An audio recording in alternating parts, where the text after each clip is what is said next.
Quand nous regardions notre ancien président Modibo Keïta, quand il est arrivé au pouvoir, à l'indépendance, il avait à peine 33 ans.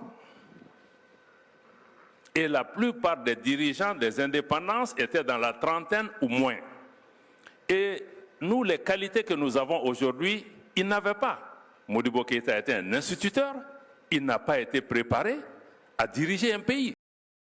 À Dakar, tandis que descendaient du mâle les couleurs françaises, un nouvel État est né, la Fédération du Mali, réunion du Sénégal et du Soudan. Au nom de la France, M. Louis Jacquinot, ministre d'État, et M. Modibo Keïta, au nom du gouvernement fédéral, dont il est le chef, ont échangé les instruments de ratification des accords de transfert de compétences.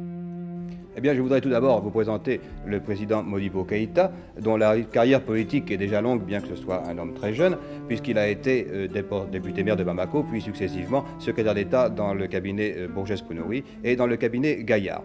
Monsieur le Premier ministre, la presse a parlé de bouderie devant votre abstention à la 3e session du Conseil exécutif de la communauté. Faut-il vraiment parler de bouderie? Non, il ne faudrait pas parler de bouderie. Mon absence se justifiait par le fait que je voulais que le Conseil exécutif prenne une décision sur la représentation du Mali au Conseil exécutif.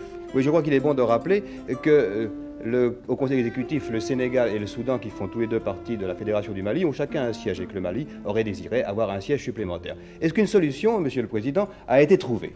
Oui, ce matin, au cours de l'entretien que j'ai eu avec le président général de Gaulle, nous sommes arrivés à une solution qui, à mon avis, peut donner satisfaction à mes amis. C'est qu'étant donné que je suis le président du gouvernement de la République soudanaise et le président de la Fédération du Mali, et que cette fédération a certaines compétences dont les deux États se sont dessaisis, je pourrais donc au Conseil exécutif intervenir au nom de la République soudanaise et au nom de la Fédération du Mali qui groupe le Soudan et le Sénégal. Eh bien, c'est parfait. Je crois que cette conversation avec le général de Gaulle a duré très longtemps, a duré plus d'une heure. Je suppose donc que vous avez abordé d'autres problèmes. Puis-je vous demander lesquels? Oui, nous avons abordé des problèmes touchant l'évolution de l'Afrique.